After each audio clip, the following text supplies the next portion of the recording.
long side bushing. We're using tool T23. We've got the block at the bottom, nut at the bottom, nut at the top. We've got a washer in there so nothing binds. Go ahead, Deontay.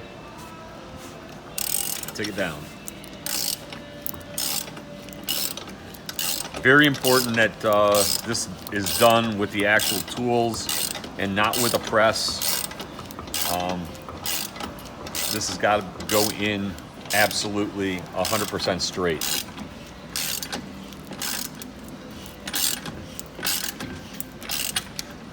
This is taken down until this upper portion is flush with the body of the caliper casting.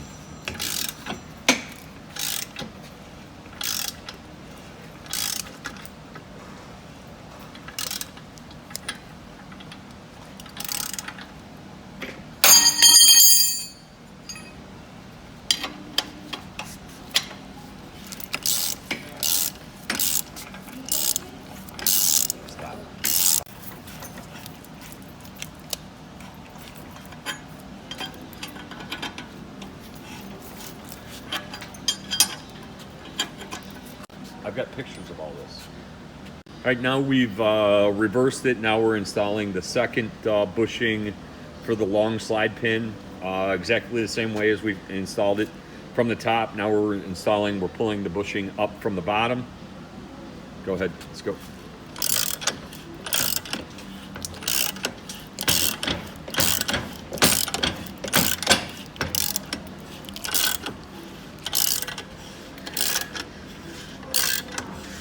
Almost there.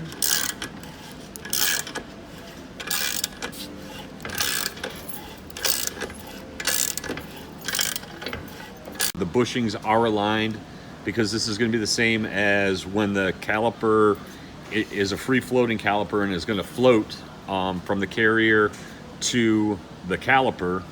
Easiest way to check it is to take the long slide pin bushing, stick it in there, and it should easily float. There should be no binding whatsoever. This is not lubed already, so we know as soon as we put lubrication on there, it'll be floating fine on the caliper carrier assembly.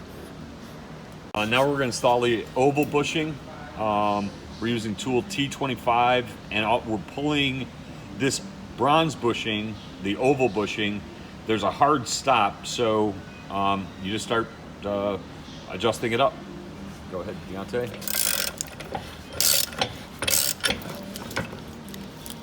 Go ahead.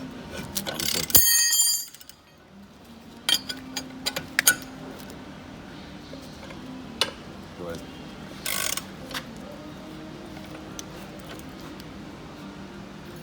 All right, there we go. All this is showing is this bushing right here is an oval bushing, and there's a slot here and a slot here, and it matches up with the slots that were there when we took the old bushing out.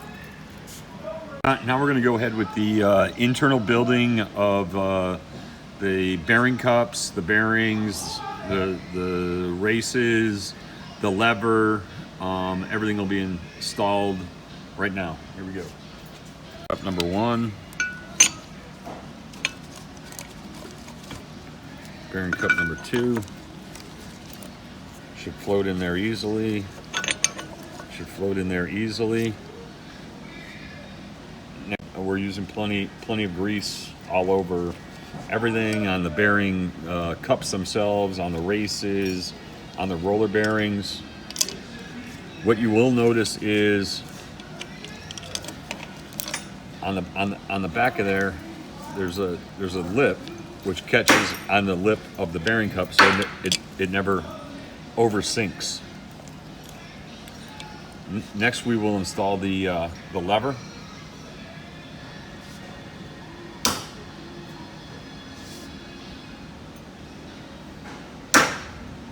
Sure it floats easily right in here.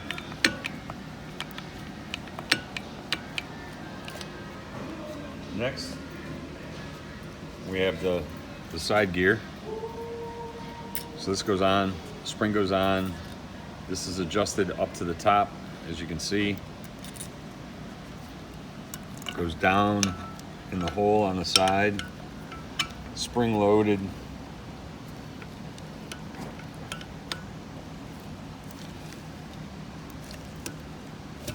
gotta fight with it.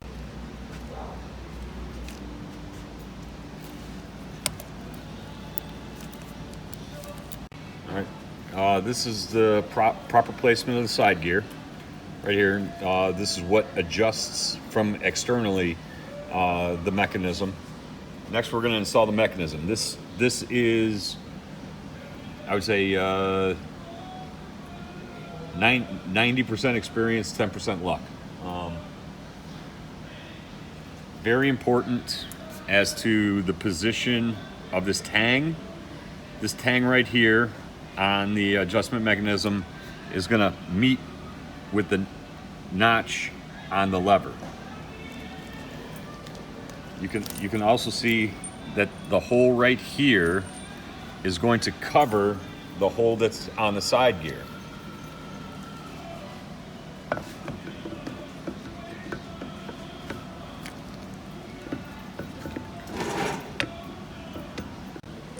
All right, at this point we've got the main adjusting gear in, the side gear's already in there, we've got the bushings. We're ready for final installation of the adjusting mechanism. There's 8 bolts that go in to take care of this.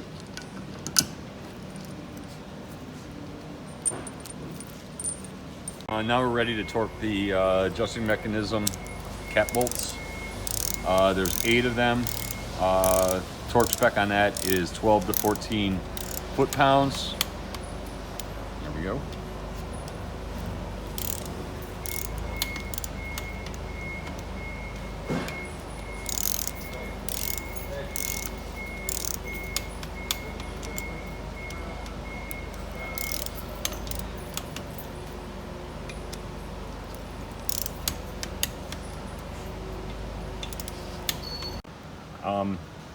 Now applying more grease to the ID of the long slide pin bolts and the short slide pin bolts.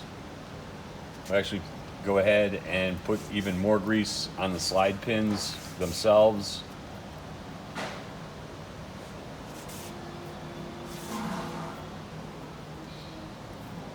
This acts as not only lubrication, but helps eliminate contamination from getting in and having the slide pin stick.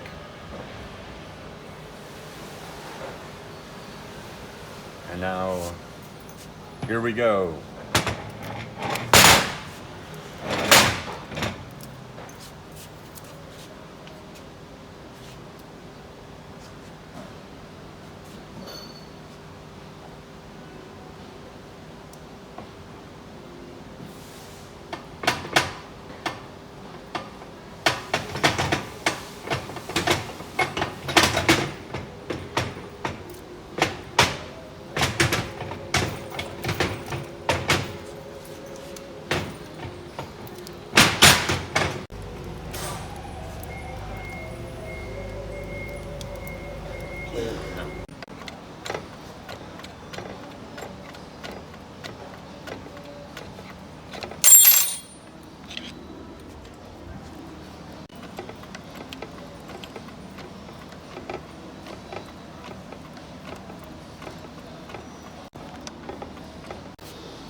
This will be the installation of the bridge assembly.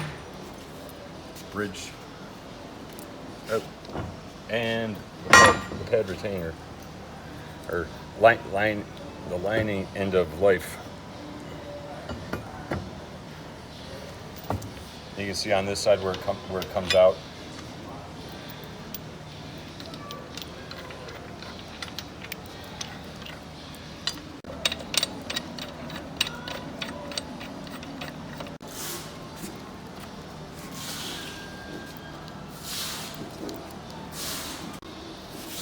On the bridge bolts.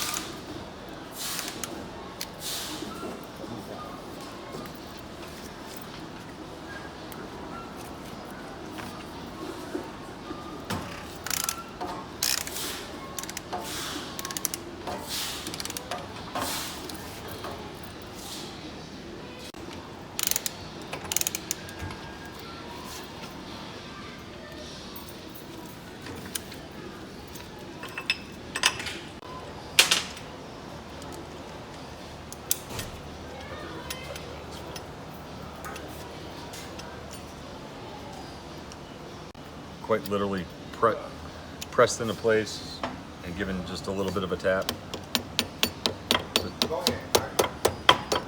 Triple O-rings, and then it's held in place with the hex bolt.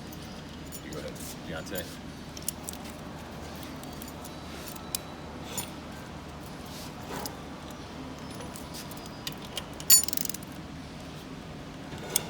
What are you using to put it in plug?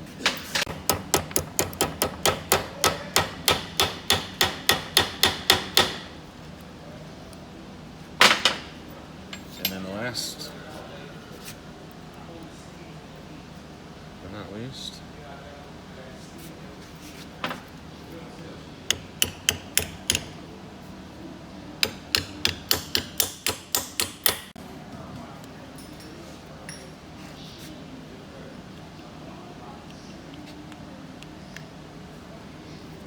we have the beautiful caps.